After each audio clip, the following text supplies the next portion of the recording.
안녕하세요. 오늘의 데일리 뉴스레터에 오신 것을 환영합니다. 최근 한국 해군이 전 세계에 망신을 뻗친 영상을 게재해 논란이 되고 있습니다. 대함 용도로 보이는 미사일을 한 발 쏴자마자 추진체가 작동하지 않고 발사 10초 만에 바다로 풍덩 빠져버리는 모습인데요. 기술적인 결함을 떠나 한국산 무기의 신뢰에 금이 갈 만한 이 영상에 최근 대만전을 앞두고 있는 중국과 러우 전쟁이 한창인 러시아에선 온갖 조롱과 비판을 쏟아내고 있습니다. 중국 황구시보는 형편없는 한국의 해군력은 더 이상 우려할 만한 사안이 아니고 러시아 역시 항공모함을 보유한 일본은 우려되나 세계대전 시 미국 편에 서게 될 한국은 북한의 존재 때문에 육상 방어에만 급급할 것이라는 논평을 내놨습니다. 하지만 중러 양국이 갑작스런 태세 전환을 보인 이유는 이 무기가 불발탄이 아닌 의도적으로 이런 식의 발사 형태를 가졌다는 사실이 밝혀진 뒤였는데요. 더불어 중러 양국이 합작 개발 중에 있는 핵잠과 항공모함 등이 무기가 실전 배치되는 순간 무용지물로 변할 것이라는 경고가 등장하자 양국은 더 거세게 반발 강도를 높이고 있습니다. 대체 대함 미사일인지 아니면 어뢰인지 구분조차 안 가는 이 무기의 정체와 왜 이런 어처구니 없는 식의 발사 형태를 가지게 됐는지 자세히 알아보도록 하겠습니다. 지난달 30일 러시아발 기사 하나가 전 세계 군사 전문가의 귀를 자극했습니다. 뒤숭숭한 대만 해협의 상황과 맞물려 중국과 러시아가 잠수함을 공동 설계한다는 내용 때문인데요. 소식을 전한 건 러시아 관영 리아 노보스티 통신으로 이들은 러시아 연방군사기술협력청 관계자의 말을 인용해 관련 내용이 헛소문이 아님을 증명했습니다. FSMTC 관계자에 따르면 최근 우리는 중국 정부와 공동으로 차세대 핵잠수함을 설계하고 있다며 아직 초기 단계라 완료 시점을 말하기는 이르다고 조심스런 반응을 보였습니다. 미국을 비롯한 유럽연합군이 해당 뉴스에 반발한 건 너무도 당연했습니다. 잠수함은 해군 전력 중 최첨단 분야로 바다 깊숙한 곳에 숨어있다 적이 상상하지 못할 때 기습 공격하는 소위 게임 체인저라 불리기 때문입니다.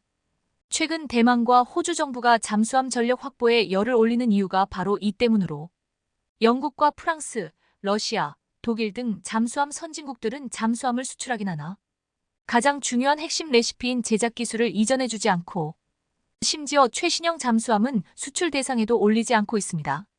전통적인 잠수함 강국인 러시아는 냉전 시절 골프급, 로미오급 잠수함을 소련 연맹에 제공하며 중국 해군의 전력을 강화해준 적이 있으나 역시 기술 이전은 계렸고 때문에 중국은 잠수함 건조 기술과 관련해 천문학적인 비용을 치러야 했는데요. 다시 말해 중국과 러시아가 차세대 잠수함 공동 설계를 한다는 것은 서로의 패를 공유한다는 말이니 이는 서방 국가에 대한 사실상 전쟁 선포나 다름없었습니다. 하지만 도대체 지금에 와서 러시아가 중국의 기술 이전을 공유하겠다는 이유가 무엇일까? 가장 유력한 추측으로 중국이 러시아가 가지지 않은 잠수함 기술을 가졌기 때문이란 분석이 등장했습니다. 미국 잠수함 전문가 H. 아이서튼에 따르면 중국은 현재 공기분류 추진 체계, 즉 AIP 분야에서 러시아보다 앞서 있다며 러시아는 자국군이 운영 중인 라다급 디젤 잠수함에 아직 AIP를 장착하지 못하고 있다고 밝혔습니다. AIP란 디젤 잠수함에 적용되는 기술로 이를 장착하면 정기적으로 금유를 위해 수중으로 가야 하는 구형 디젤 잠수함과 달리 최대 몇 주 이상이나 수면 위로 부상하지 않고 작전을 펼칠 수 있게 되는데요. 연구원은 이어 최신 리튬이온 배터리 잠수함 개발에서도 중국이 러시아를 앞섰다며 각국은 디젤 잠수함의 동력을 리튬이온 배터리로 바꾸려는 노력도 진행 중으로 알려졌습니다. 이는 일본이 세계 최초로 자국 소류급 잠수함을 리튬이온 전지 동력으로 변환하는데 성공한 것보다 앞선 기술일 수 있는데요. 더 큰 문제는 중러 양국의 밀월이 당초 알려진 비핵 잠수함에서 그치지 않고 최강 전력으로 분류된 핵잠수함 영역까지 미쳤다는 사실입니다. 바다에서 무한정 동력이 생산돼 식량과 승조원의 정신건강 문제만 해결되면 이론적으론 몇 년 동안도 자망할 수 있고 때문에 그동안 이 분야에선 양국 간 사이에서도 절대 양보가 없었는데요. 오죽하면 지난 6월 러시아 관세청은 폐기된 핵잠수함을 중국으로 수출하려던 블라디보스토크 현지 기업을 적발하여 그 자리에서 핵잠을 불태움과 동시에 엄격한 군사기밀법을 적용해 법적 처리를 결정한 바 있었죠. 만약 중국이 정말로 대만을 침공한다면 군사 전문가들은 다음 전쟁터가 한반도가 될 수 있다는 무서운 경고를 날렸기에 한국으로선 반드시 이 같은 기술 동맹에 대적할 만한 신무기가 필요한 시점이었습니다. 하지만 최근 중러 양국은 한국이 선보인 새로운 대잠무기의 모습에 매우 당황한 기색을 숨기지 못했습니다. 지난 21년 우리 해군은 6번째 신형 호위함인 2800톤급 포항함을 진수시켰습니다. 이는 1500톤급 호위함과 1000톤급 초계함을 대체하기 위해 건조된 신형 호위함으로 2009년 퇴역한 과거 포항함의 이름을 다시 붙인 것인데요. 이 군함의 진짜 무서운 점은 바로 하늘을 나는 어뢰라 불리는 홍상어들 장착해 작전 능력을 대폭 향상시켰다는 점이었습니다. 대함 미사일인 척 공중으로 발사됐다가 힘없이 추락한 이 미사일은 사실 대함용이 아닌 대잠 어뢰였던 셈이었죠. 홍삼어 어뢰가 수중에서 비밀리에 발사하는 일반 어뢰와 달리 적들에게 발각되기 쉽도록 굳이 하늘로 발사하는 이유는 바로 초장거리에 있는 적들을 섬멸하기 위함인데요. 로켓에 장착되어 추진장치에 의해 하늘로 발사된 어뢰가 다시 바다로 들어가 적함을 타격하는 방식이어서 긴 사정거리는 물론 공격력이 일반 어뢰에 비해 최소 수배에서 수십 배에 달하는 것으로 알려졌습니다. 한국 방사청에 따르면 최신 중형 잠수함의 가격은 한 척당 5천억 원에 이르지만 이에 비해 최대 20km 떨어진 곳에서 날아올라 적 잠수함 근처로 들어간 뒤 음파로 추적, 격침시키는 장거리 대잠어뢰의 홍상어는 18억 원에 불과하다며 높은 명중률만 보장된다면 대잠어뢰 확충으로 중러에 대용하는 게 보다 현명할 수 있다고 말합니다. 참고로 홍상어는 국내 독자 기술로 개발해 2005년 군에 실전 배치된 경어뢰인 청상어에 유도탄을 장착한 무기체계로 전투함이나 헬기 및 해상 초계기 부근에 잠수함만 공격할 수 있었던 청상어에 날개를 달아준 것이라 밝혔습니다. 하지만 2000년부터 12년간 1,000억 원의 개발비가 들어간 홍상어는 지난 10년 동안이나 해군에겐 버린 자식이나 다름없었습니다. 운용시험평가에선 4발 중 3발이 명중하여 평가 기준인 75%의 턱걸이로 합격한 정도였고 심지어 해군에 인도된 뒤에도 실사격 훈련에서 목표물을 마치지 못했기 때문에 해군 측에서도 불만이 크게 터져나왔습니다. 하지만 국방과학연구소와 방위사업청은 홍상어의 잠재력이 높다고 판단, 약 3년간의 상세기술 분석을 실시해 품질을 개선해왔습니다. 실사격에서 목표물을 마치지 못한 가장 큰 원인은 물에 들어가는 순간 중력의 최대 300배에 이르는 충격을 견디지 못했기 때문이었고 연구팀은 목표 지점 상공에서 낙하 속도를 줄이기 위해 펼치는 낙하산의 고도를 종전 1km에서 1.2km로 높이며 입수각도 또한 90도에 가깝도록 조정했습니다. 게다가 일부 부품을 내충격성이 우수한 것으로 교체하고 전원을 공급하는 커넥터를 고정시킨 뒤 발사해 본 결과 연습탄 한 발을 맞춘 데 이어 전투탄 한 발까지 정확히 명중에 성공했습니다. 종전보다 더 엄격해진 기준을 통과함에 따라 방사청은 이미 납품된 50여 발을 회수한 후 개선된 홍상어를 본격적으로 양산하기 시작했습니다. 홍상어의 양산 소식에 중러 양국은 난리가 났습니다. 양산에 들어간 홍상어는 지름 533에 1톤가량의 무게로 종전보다 크기가 줄었지만 엄청난 파괴력은 그대로였기에 특히 목표물 아래 수중에서 폭발하면 폭발 과정에서 생긴 제트 기류로 인해 수상함들에게도 치명타를 안겨다 줄 수 있었기 때문입니다. 무엇보다 홍상어의 본격 양산이 시작된 이래 어디까지 기술 발전이 이루어졌는지 도통 정보가 나오지 않고 있고 게다가 도대체 얼마만큼 생산이 이루어졌는지도 극비에 붙여졌기에 주로 잠수함에 의존하는 중러 양국은 감히 동해나 서해에 함부로 해군의 기함을 띄울 수조차 없는 실정입니다. 시험 발사 당시 그저 허술한 불발탄으로 여겨졌던 미사일이 사실 해군 전체를 묶어버릴 엄청난 무기로 밝혀진 마당에 과연 군사 전문가들의 말대로 이들이 한반도를 침공 범위로 설정할 수 있을지 의문이 드는 것도 사실인데요. 하늘을 지키는 KF-21과 지상을 지키는 K9, K26표. 이제는 해상을 봉인시켜버린 홍상어 초장거리 어뢰까지. 어쩌면 중러 양국은 한국을 침공하기는 균형. 역으로 한국으로부터 침공을 당하지 않기만을 바라야 하는 상황일지도 모릅니다. 2025년에는 수직발사관 신문을 장착한 3600T급 잠수함을 진수할 예정이다. 대한민국 해군의 잠수함 전력은 무한한 동력원을 탑재한 잠수함을 건조하는 것을 목표로 힘차게 전진하고 있다. 지난달 30일 서울 해군호텔에서 개최된 세미나에서 이용해 잠수함 연맹회 장이 놀라운 개회사로 시작했습니다. 오래전부터 한국의 핵잠수함 개발 이야기가 나오고 있는 가운데 이 시점에서 핵잠수함에 대한 이야기가 괜히 나온 것이 아니라고 했습니다. 미국 국방부가 최근 핵무기를 탑재할 수 있는 오하이오급 전략 핵추진 탄도미사일 잠수함의 한국 방문을 공식화했습니다. 지난 2일 패트릭 라이더 미 국방부 대변인은 정례 브리핑에서 핵무기를 탑재할 수 있는 오하이오급 잠수함 SSBN이 미래 어느 시점에 기항하기 위해 한국을 방문하는 것으로 알고 있다고 밝혔습니다. 오하이오급 핵잠수함이 연내 해군의 부산 작전기지 등에 들어올 경우 1981년 3월 로버트 리암 SSBN 600일 이후 42년 만의 기항입니다. 핵탄두를 탑재하고 기항하느냐는 기자들의 질문에 라이더 대변인은 특정 시스템, 특정 무기 체계에 대해선 말하지 않겠다면서도 하지만 그건 핵능력을 갖춘 잠수함이라고 답해 핵무장 가능성을 부인하지 않았습니다.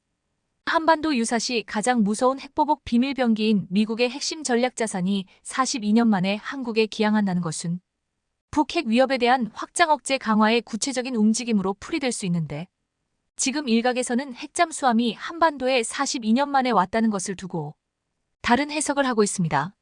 미국이 북핵 위협이 계속되고 러시아와 중국의 위험이 존재하는 한반도에 핵잠수함이 필요하다는 것을 이번 기회에 인정했다는 것인데 지금 한국의 핵잠수함을 허용할 수도 있다는 이야기까지 거론되고 있습니다. 미국, 영국, 호주 3국이 참여하는 오커스는 지금 인도 태평양 지역에서 안보 협력을 만들려고 하는데 이로 인해 호주는 핵잠수함 보유를 인정받았습니다. 최근 미 해군 원자력 학교에서 호주 잠수함 병과 장병들이 교육을 마쳤다는 소식까지 전했습니다. 오커스는 미국과 영국의 기술로 호주가 핵잠수함을 갖게 하는 목표를 세우고 있는데 최근 오커스에서 미국 커트 캠벌 조정관이 놀라운 발언을 꺼냈습니다. 다양한 국가들이 오커스에 흥미를 보이고 있다. 미국은 그 국가들과 대화를 하고 있다. 예상보다 적극적인 관심을 가지고 있는데 미국은 이에 매우 긍정적이고 적절히 대처할 것이다. 이에 찰스 이덜 CSIS 호주 책임자는 한국, 프랑스, 뉴질랜드가 관심을 가지고 있다고 말했습니다. 한국은 문재인 정부 때 미국에게 구형 핵잠수함을 사오려 했지만 미 의회가 반대했습니다. 미 의회는 핵잠수함을 타국에 판매하는 것을 꺼려했지만 최근 분위기가 바뀌며 호주의 버지니아급 핵잠수함을 판매하는 법안을 발의했습니다. 미국에서는 최근 한국의 핵무장에 찬성하는 목소리도 나오는 상황인데 핵잠수함 보유에 대해서 지지하는 목소리도 나오고 있어 만약 한국이 오커스에 참여한다면 핵잠수함 보유 가능성이 있다는 말까지 나오고 있습니다. 한국은 오래전부터 핵잠수함에 관심을 가지면서 미국을 설득해왔는데 한국은 호주와 달리 잠수함 건조 기술이 뛰어나고 핵잠 원자로를 설계할 능력이 있기 때문에 미국이 허가만 한다면 바로 만들 수 있고 이것은 인도 태평양에서 오커스의 부족한 부분을 메울 수 있다고 했습니다. 전략적으로 한국이 큰 역할을 할 수 있다는 것입니다. 2020년 7월 말 당시 김현종 국가안보실 2차장이 인터뷰에서 차세대 잠수함의 건조를 추진하는데 핵을 원료로 사용하는 잠수함이라고 설명했습니다. 군은 2030년 초까지 배수량 3,000톤급 이상 규모인 도산 안창호급 잠수함 9척을 전력화하는데 이 중에 3척은 원자력 잠수함으로 건조할 가능성이 높다고 했습니다. 한국은 지난해 폴란드에게 K2전차, K9자주포, FA50 등을 대거 수출하면서 방산 대박을 쳤는데 지금 이보다 더 큰 대박은 잠수함이 될 것이라고 말하고 있습니다. 폴란드는 지난 5월 올해 잠수함 도입을 위한 오르카 프로그램을 시작할 것이라고 밝혔습니다. 폴란드는 한국을 의식했는지 그동안 EU에 국한된 입찰에서 역의 입찰로 변경함으로써 한국이 참여할 수 있게 되었습니다. 폴란드는 지난 10년 동안 최대 3대의 잠수함을 찾고 있었지만 지금까지의 요구사항을 만족하는 잠수함을 선정하지 못했습니다. 지난 2017년 말 프랑스, 독일, 스웨덴이 후보에 올랐지만 결국 무산되었습니다. 폴란드 부하 슈차크 장관은 수중에서 고속으로 장기간 은밀하게 기동할 수 있어야 하며 어뢰는 물론 침략자의 영토 깊숙이 있는 목표물을 타격할 수 있는 순항미사일을 운용할 수 있어야 한다고 말했습니다. 한국이 만든 3000T급 잠수함 장보고이는 장기간 수중 항해를 할 수 있고 일부 선진국만이 보유한 잠수함 발사 탄도미사일 SLBM로 전략적 타격을 할 수 있습니다. 또한 장보고 3는 AIP 공기불요 추진 체계와 리튬 전지를 탑재해 높은 기술력을 가지고 있는데 폴란드가 말한 그 조건은 마치 한국산 잠수함을 사겠다는 말처럼 들렸습니다. 또한 캐나다도 원자력 추진 잠수함이 아닌 재래식 잠수함이면서 장거리 자막 능력을 갖춘 잠수함을 찾고 있습니다. 캐나다는 3,000톤급 이상 중형급 잠수함 8에서 12척을 원하는데 운영 유지비를 포함한 총 비용이 무려 80조 원 규모로 추산되고 있습니다. 이러한 조건의 잠수함을 수출할 수 있는 나라는 한국과 일본밖에 없는데 대우조선해양의 DSM-23000은 일본에 없는 SLBM을 달 수 있어 공격력에서 앞서는데 일본 다이계급 잠수함도 수중작전 능력은 세계 최강위에서 맞대결을 펼칠 것이라고 했습니다. 그런데 캐나다가 일본이 아닌 한국의 잠수함을 선택할 가능성이 높은 이유는 최근 캐나다가 신형 잠수함 도입 사업에서 후속 군수 지원 능력의 점수를 높게 평가할 계획이라고 밝혔기 때문입니다. 현지 기술 도입 형식의 건조와 잠수함 운용 요원 교육 훈련, 잠수함 운용 자문 등 분야인데 이미 여러 척의 잠수함 수출, 운용 요원 교육 경험이 있는 한국이 큰 강점을 가지고 있습니다. 전투함 수출 경험이 전혀 없는 일본과 비교하면 한국은 절대적인 우위를 가진다고 했습니다. 또한 한국은 폴란드와 캐나다 외에도 지금 인도에서도 잠수함 사업에서 러브콜을 받고 있습니다. 한화 에어로스페이스는 인도에 K9자주포를 수출하면서 적시 납품 및 기술 이전으로 매우 성공한 사례로 현지에서 평가받고 있습니다. 한화그룹은 이번에 대우조선해양을 인수해 한화오션으로 사명을 변경했는데 인도는 오랜 신뢰로 한화오션이 만드는 잠수함까지 큰 관심을 가지고 있다고 알려졌습니다. 한화오션은 3,000톤급 잠수함 DSM-23000을 인도에 제안하면서 업계에서는 한국과 독일의 경쟁이 될 거라는 분석이 있는데 한국 잠수함을 선택한다면 7조 원 규모가 될 것이라고 했습니다. 한국의 방산이 잘 나가자 일본은 내십배 아파하고 있는데 잠수함에 있어서는 한국을 제치고 반드시 이기려고 할 것이라고 보고 있습니다. 일본은 이번에도 무기 수출 경험이 전무하다는 것이 문제가 되고 있는데 국제사회에서 여러 번 굴욕을 당하고 한국이 결정적인 역할까지 했다고 했습니다. 일본이 가장 먼저 수출을 생각한 장비는 US-2 수상비행정이었습니다. 수상비행정은 헬기보다 속도도 빠르고 탑재량도 많아 먼 바다의 수상사고에서 구조할 때 유용합니다. 일본은 이를 인도에 수출하려 했습니다. 과거 아베 전 총리와 인도 모디 총리는 3년간 10차례나 회담을 했지만 끝까지 일본이 가격을 너무 비싸게 불러서 성사되지 못했습니다. 이후 일본은 수송기 CL을 UAE에 수출을 추진했는데 개발이 5년 넘게 지연되면서 원래 가격보다 40% 상승하고 사막 지형과 군용 야전 비행장의 이착륙이 어려워서 수출이 좌절되었습니다. 일본의 가장 참담한 실패는 과거 호주 잠수함 사업인데 친일 노선을 걷던 토니 총리 시절 일본의 소류급 잠수함 도입이 거의 성사되는 것 같더니 결국 정권이 바뀌고 프랑스에게 패배했습니다. 일본이 가장 자신있게 여겼던 수출은 지난 2017년 뉴질랜드에 팔려고 한 P1 초계기입니다. P1 초계기는 일본이 어떤 적의 잠수함도 탐지할 수 있다고 자랑하는 전략적 무기로 미군의 P8 포세이돈에 필적하는 성능의 최첨단기라는 평가를 받으며 해외 무기 수출을 희망하는 일본이 최고로 뽑는 야심작이었습니다. 당시 일본 언론들은 일본 정부가 처음으로 수조 원대의 초계기 수송기 수출을 위한 협상에 들어갔다며 성사되면 2014년 일본의 무기 수출 금지 조치 폐지 후 첫 대규모 무기 수출이 될 것으로 보도했습니다. 일본은 당시 뉴질랜드에서 지진이 나자 피해 상황 파악을 지원한다는 명분으로 자위대 P1 초계기를 현지에 파견하기도 했습니다. 방위성의 한간부는 뉴질랜드에 P1 초계기에 대한 인상을 심어주려는 노림수가 있었다고 니온 게이자이에 말하기도 했습니다. 하지만 결국 뉴질랜드는 미국 해군의 P8 초계기를 선택했습니다. 일본은 포기하지 않고 2019년에도 P1 초계기를 영국에 수출하려 했습니다. 하지만 역시나 이번에도 미국의 P8에 패배했습니다. 그런데 당시 이것이 한국 때문이었다는 말이 나왔습니다.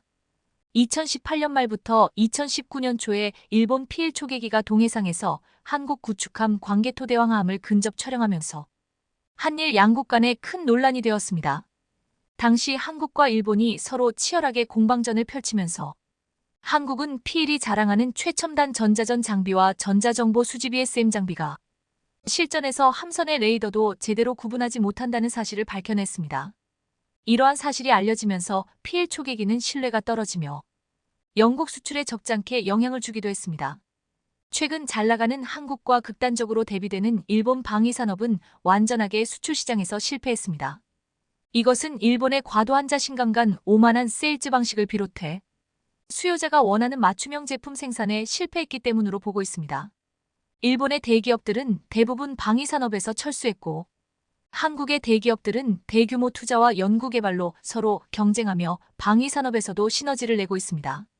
한국은 앞으로 잠수함을 비롯한 군함의 수출과 세계 무대를 향한 방산 수출에서도 더 큰 성과를 낼 것으로 기대되고 있습니다. 전장을 주름잡던 전차의 전성시대가 끝나가고 있다. 지상전의 왕자라 불리던 탱크가 이번 우크라이나 전쟁에서 속절없이 무너지면서 이제 탱크의 시대가 끝났다는 말까지 나오고 있습니다.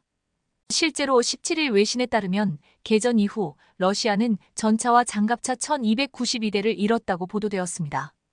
이것은 대전차 미사일 제블린의 활약과 군용 드론의 타격으로 인한 것이었습니다. 러시아 전차 부대에 가장 큰 피해를 주고 있는 무기는 미국의 대전차 유도 미사일인 제블린으로 알려져 있습니다. 제블린은 사거리가 2.4km 정도여서 매복 공격이 용이한데 러시아군의 300여 대의 전차를 박살내며 러시아군 기동을 지연시키는 주요 방어무기로 활약했습니다. 또한 최근 러시아군이 수도 키이우를 압박하기 위해 진격하다가 며칠 만에 64km에 달하는 행렬이 멈춰서 궁금증을 낳았습니다. 그런데 그 이유는 우크라이나의 30명으로 구성된 특수부대의 활약 때문이었습니다. 이 특수부대원들은 사륜 오토바이를 타고 숲을 가로질러 러시아군이 진격하던 도로 양쪽으로 접근했습니다. 이들은 어두워지길 기다리면서 드론으로 러시아군 선두 차량위에서 3대를 파괴해 전진을 멈추게 만들었습니다. 이 부대원들은 이틀을 더 머물며 더 많은 차량을 파괴했고 러시아군은 연료도 폭탄도 없이 도로에 갇혀 추위에 떨었습니다. 그런데 이번 전쟁을 통해서 전차의 전성시대가 끝났다는 말은 섣부른 판단이라는 말이 나오고 있습니다. 이번에 사용된 러시아의 구형 전차와 장갑차들과 지금 개발되어 나오고 있는 미래의 전차와 장갑차들은 전혀 다르기 때문입니다. 그 중에서 최근 5조 원 규모의 호주 장갑차 사업의 가장 유력한 후보로 떠오르고 있는 국산 보병 전투장갑차 레드백이 다시금 거론되고 있습니다. 많은 이들은 세계 최강이라 불리는 레드백이나 KE 전차가 이번 전투에 참여했다면 전혀 다른 결과를 가지고 왔을 것이라는 말을 하고 있습니다.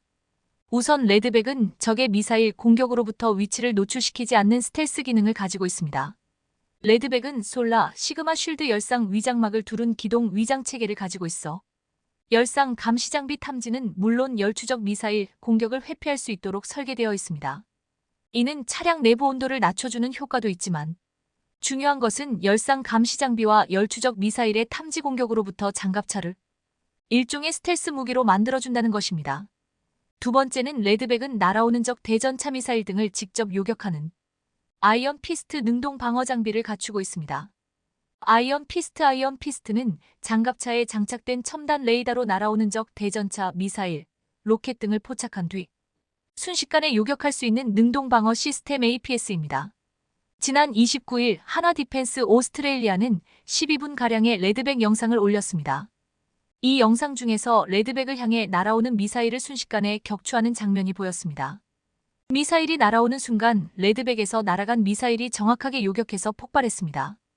여기에는 첨단 전투기 레이더로 쓰이는 AESA 레이더를 이용해 장갑차로 접근하는 적 대전차 미사일 등을 사전에 포착해 요격하는 기술이 적용되었다고 했습니다. 레드백은 적 탄도미사일을 요격하는 것처럼 날아오는 미사일 로켓은 물론 대전 차탄 120 날개 안정분리 철갑판도 요격할 수 있는 능력을 갖추고 있습니다. 또한 레드백은 장갑차 내부에서 투시하듯이 360도 외부 환경을 볼 수 있는 아이언 비전 등을 갖추고 있습니다. 장갑차 외부에 여러 대의 카메라를 설치해 승무원이 위험한 장갑차 외부로 나가지 않고도 외부 상황을 손바닥 들여다보듯이 손쉽게 볼 수 있게 해주는 방식입니다. 마치 장갑을 투시해보는 듯한 형태인데 이를 통해 장갑차 안에서 기관포와 기관총 등을 표적을 향해 정확히 사격할 수도 있습니다. 이런 스텔스 기능과 능동 방어 장비를 갖춘 레드백이 이번 우크라이나 전투에 참여했다면 쉽게 깰 수 없는 무시무시한 전력이 되었을 것이라고 분석하고 있습니다. 또한 이번에 우크라이나 전쟁에서 러시아 전차가 제블린의 무참히 깨지자 일각에서는 우리 KE 전차가 공격을 받는다면 어떻게 될까라는 질문이 올라왔습니다. 그러자 전문가들은 KE 전차는 방호용 레이더와 레이저 경고 장치, 유도교란 통제 장치, 각종 발사 장치 복합 연막탄 등 소프트킬 형식의 능동 방호 체계를 탑재하고 있다고 했습니다. 이를 통해 적 대전차 유도 미사일이 날아올 경우 이를 감지해 미사일이 날아오는 방향으로 즉시 복합 연막탄을 발사해 미사일을 교란하고 신속하게 회피할 수 있다고 했습니다. 많은 이들은 레드백을 도입하려는 호주가 섬나라인데 왜 전차나 장갑차와 같은 육군 전력 강화에 힘을 쓰고 있냐고 의문을 제기했습니다. 전문가들은 이를 이해하려면 과거 한전 주한미군 사령관이 한 말을 들으면 쉽게 납득이 된다고 했습니다. 그는 한국 육군이 일본 본토에 상륙하기만 하면 일본은 끝난다는 게 정설이다라고 말했습니다.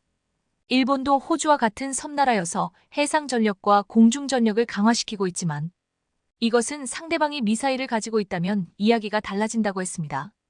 한국은 이미 엄청난 장거리 미사일을 가지고 있기에 이 미사일로 일본의 전함과 주요 군사시설을 파괴시켜 놓은 후 육군이 상륙작전을 벌인다면 한국의 육군과 비교조차 되지 않는 일본의 육상자위대는 쑥대밭이 된다는 것이었습니다. 이번에 우리 군은 북한이 ICBM을 시험 발사하자 현무2시 단거리 탄도미사일의 실사격 훈련을 처음으로 벌였습니다. 현무2시 미사일은 과거 한미 미사일 사거리 제한을 의식해서 800km를 날아간다고 했지만 실제 사거리는 1000km가 넘을 것이란 관측이 나왔습니다. 사거리 1000km는 북한 전역은 물론 중국 베이징과 일본 도쿄를 타격할 수 있는 거리입니다. 일본은 지난해 10년 내에 사거리 1000km 이상 순항미사일을 개발해서 실전 배치한다고 큰소리쳤습니다. 하지만 한국은 이미 1000km 사거리를 가진 현무2시 미사일을 2017년 실전 배치했습니다. 한국은 지금 탄도미사일 현무2뿐만 아니라 순항미사일 현무3을 비롯해 현무4 미사일까지 개발했고 일각에서는 더 이상 놔둘 곳이 없을 정도로 만들었다고 보고 있습니다. 우리 군이 총 2000발 이상을 확보해 전쟁 발발 시 북한군 전력의 70% 파괴할 때 6일 걸리던 것을 단 1일 만에 파괴하는 것을 목표로 바꾸었다고 했습니다. 이런 한국의 미사일은 일본이 한국보다 우월한 해상력으로 아무리 막는다고 해도 단번에 우리 미사일이 일본 열도에 쏟아지면 섬나라 일본은 속수무책으로 한국 육군의 진입을 막아낼 수 없다고 했습니다. 아사디사피 한국 육군은 포방부라고 부를 정도로 무시무시한 화력을 가지고 있습니다. 이런 점을 일본과 같은 섬나라 호주도 알고 있기에 지금 육군 전력을 강화시키려고 하는 것으로 분석되고 있습니다. 지금 호주의 최대 위협이 되고 있는 중국은 장거리 미사일을 끊임없이 개발하고 있고 또한 최근 중국이 호주 인근의 솔로몬 제도와 군사협력을 시도하고 있어 긴장감을 증폭시키고 있습니다.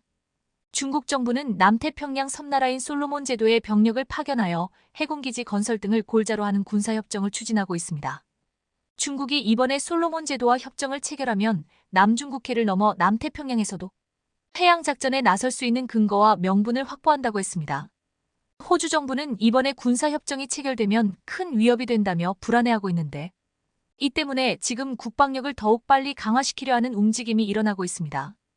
호주는 지금 레드백을 비롯해 한국의 K9자 주포 등을 수입하면서 육군 전력을 강화시키려 하고 있습니다. 만약 앞으로 중국이 호주와 붙는다면 한국의 강력한 무기들로 무장한 호주군을 중국은 감당해야 할 것이라고 말하고 있습니다. 특히 중국이 미국의 제블린을 모방해서 만들었다는 대전차 미사일 HJ-12은 그동안 선진국의 무기를 모방해서 따라한 무기가 제대로 된 것이 없었기에 레드백과 K 전차 앞에는 무용지물이 될 것이라고 보고 있습니다. 지금 호주에서는 하나 디펜스가 선보인 레드백과 독일 라인메탈사가 출품한 링스가 최종 선정을 두고 경합을 벌이고 있는데 5월 초에 열리는 호주 연방선거 전의 결과가 발표될 가능성이 높다고 보고 있습니다. 만약 이번에 하나 디펜스의 레드백이 선정된다면 앞으로 있을 50조 원 규모의 미국 차세대 장갑차 사업 경쟁에서도 유리하다고 보고 있습니다. 이제 한국의 기술은 미국 주력 장갑차 선정에 들이밀 정도로 발전되었다는 것을 입증해주고 있습니다. 최근 국방과학연구소는 유도문기의 열전지 용량을 2배 증가시키는 기술을 세계 최초로 개발했습니다. 유도무기에 사용되는 열전지는 500도 정도의 고온과 높은 하중에서도 작동되는 특수전지입니다. 이번에 개발된 기술을 적용하면 기존의 열전지의 단점으로 꼽혀온 긴 제조 시간과 고비용, 용량의 한계를 한 번에 해결할 수 있다고 했습니다. 한국의 기술진들은 지금도 우리 힘으로 평화를 지키기 위해 무기 개발에 열을 올리고 있습니다. 인도네시아 대통령 선거가 전례 없는 막장 드라마를 연출하고 있습니다. 막장 드라마의 장소는 놀랍게도 한 나라의 법을 만들고 해석하는 헌법재판소에서 벌어졌습니다. 얼마 전 인도네시아 헌법재판소는 선거법에서 대통령과 부통령 피선거권 최소 연령을 40세로 정한 것은 헌법에 어긋나는 일이라며 이를 35세로 낮춰달라는 내용의 헌법 소원을 기각했습니다. 헌재는 기각 이유를 피선거권 연령을 바꿔야 할 특별한 이유가 없기 때문이라고 설명했습니다. 헌재의 이 판단에 엄청난 관심이 쏠렸던 이유가 있습니다. 만일 이날 헌재가 피선거권 연령을 낮출 경우 조코이 대통령의 장남인 기브란이 내년 2월 대선에서 부통령에 출마할 수 있게 되기 때문입니다. 그런데 헌법재판소는 피선거권 최소 연령을 그대로 40세로 유지하기로 결정합니다. 사실상 조코이 대통령의 장남은 부통령에 출마할 수 없게 되었습니다. 그런데 여기서 끝이 아니었습니다. 막장 드라마는 이제부터 시작이었습니다. 헌법재판소가 갑자기 이날 오후 재판을 다시 열더니 선거법상 대통령과 부통령의 피선거권 연령 제한이 40세 이상이거나 선출직에 오른 경력이 있어야 한다는 내용으로 바꿔달라는 요청을 심사했고 찬성 5명, 반대 4명으로 이를 받아들이기로 결정한 것입니다. 이것은 오전에 내린 결정에 정면으로 배치되는 결정을 같은 날 오후에 내놓은 것으로 전례 없는 사건이었습니다.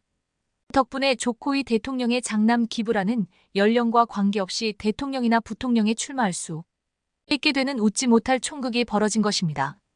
인도네시아의 대통령인 조코 위도도는 임기 말임에도 불구하고 지지율이 무려 70%에서 80%에 육박할 정도로 높은 인기를 자랑하는 정치인입니다.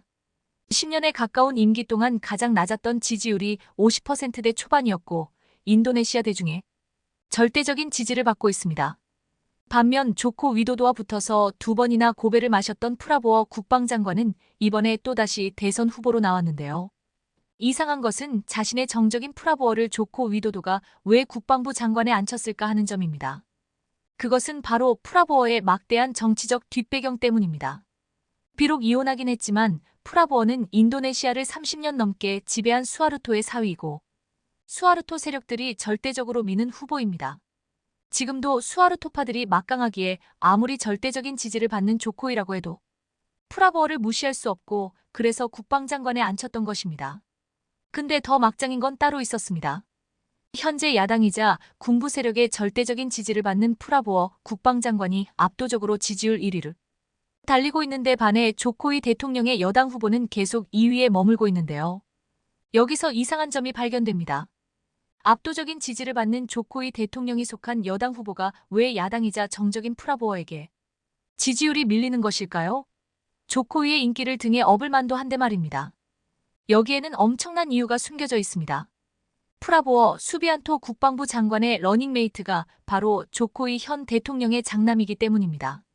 조코이 대통령이 자신의 장남을 부통령으로 밀기 위해서 정적인 프라보어와 손을 잡았고 자신의 가문을 인도네시아 정치 왕조의 하나로 세우기 위해 빅픽처를 그리고 있는 것입니다. 프라보어 장관의 입장에서도 현재 지지율 1위를 달리고는 있긴 하지만 언제 판도가 바뀔지 알 수 없기 때문에 비록 자신의 정적인 조코이의 장남이라 해도 그와 손을 잡는 것이 가장 확실한 방법이라 여겼을 테고 조코이의 입장에서는 프라보어와 비록 물과 기름 같은 사이였지만 자신의 퇴임 후가 보장되고 아들들이 정가에서 크게 성장하기 위해서는 프라보어와 손을 잡아 정치 왕조를 만들려고 했을 것입니다. 한마디로 현직 대통령이 자기 아들을 부통령으로 만들기 위해 상대 진영 후보와 손을 잡은 어이없는 상황이 펼쳐진 것입니다. 특히 조코이 대통령은 20에서 30대 젊은 층의 인기가 많습니다. 인도네시아 MZ세대는 전체 인구 중 50%가 넘는 중요한 유권자입니다. 따라서 장남은 정치 경력이 고작 2년밖에 안 된 새내기에 불과하지만 아버지의 후광을 얻고 이들의 지지율을 흡수할 가능성이 높습니다. 이러니 조코이 대통령과 프라보어파가 36세밖에 안 된 조코이의 장남을 위해 선거법까지 바꾸는 야합을 진행한 것인데요. 미국 외교 전문 매체 디플로맷은 프라보어가 젊은 유권자로부터 지지를 얻기 위해 조코이의 아들을 부통령으로 지목하는 신중하고 계산된 도박을 하고 있다고 분석했습니다. 지지율을 위해서라고 하지만 전형적인 권위주의자인 프라보어가 출신 배경 이념 등 많은 부분에서 완전히 다른 조코이와 손잡았다는 것은 인도네시아 사정을 잘 아는 사람들에게는 정말 놀라운 일이라는 평가를 받고 있습니다. 권력을 잡기 위해서라면 그 어떤 일도 서슴지 않는다는 것입니다. 어쨌든 조코이 프라보어 연합의 의도대로 엎치락 뒤치락하던 대선 후보 지지율은 프라보어 쪽으로 압도적으로 쏠리기 시작했습니다. 이대로만 가준다면 보나마나 프라보어가 당선될 것이고 조코이 대통령의 첫째 아들은 36세의 나이로 부통령이 될 것이 거의 확실해 보였습니다.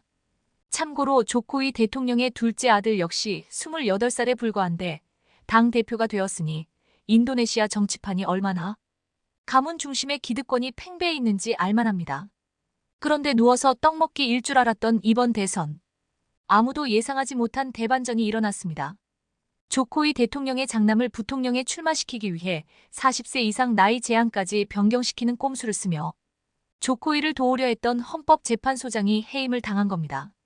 파이낸셜 타임스에 따르면 인도네시아 헌법재판소 윤리위원회는 회의를 열어 아나르 우스만 헌법재판소 소장이 조코위 대통령의 장남과 관련된 선거법 위헌 심판 결정에 직접 참여한 것이 이해 상충에 해당한다며 소장직을 박탈해버렸습니다. 또한 향후 이해관계가 충돌할 수 있는 선거 관련 위헌 심판에도 참여해서는 안 된다고 명령했습니다. 조코위 대통령의 장남을 부통령에 출마시키기 위해 40세 이상 나이 제한까지 변경시키는 꼼수를 쓰며 조코위의 장남을 도우려 했던 고모부 헌법재판소장이 해임을 당한 겁니다. 인도네시아 헌법재판소는 기존 선거법이 위헌이며 지방자치단체장으로 선출됐던 사람은 연령 제한을 적용받지 않아야 한다는 내용의 헌법 소원을 5대4로 받아들였는데 여기에는 아나르 소장의 찬성표가 최종 판결에 결정적인 영향을 끼쳤다는 것은 삼척동자도 아는 사실이었습니다.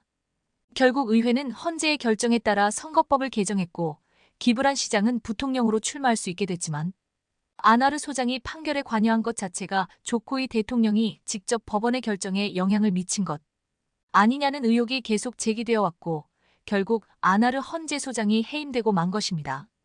사실 그 사건은 누가 봐도 조코위 대통령이 프라보어의 러닝메이트로 아들을 내세우면서 본인의 지지 기반을 그대로 장남에게 넘겨줬고 이를 위해 친인척인 헌법재판소장까지 동원해 선거법을 개정했다는 비난을 명키 어려운 일이었습니다.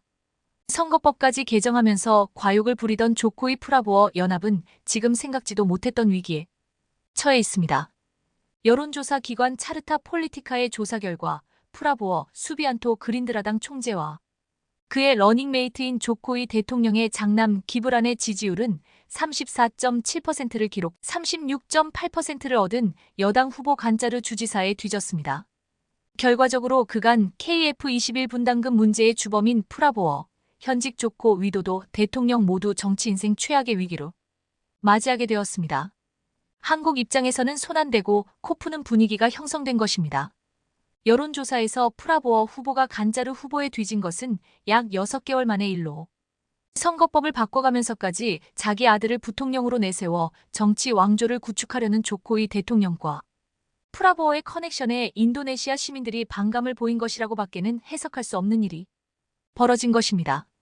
실제로 이번 설문조사에서 약 절반인 48.9%는 조코위의 장남인 기브란의 출마가 부적절하다고 답했으며 38.2%만이 적절하다고 답했습니다.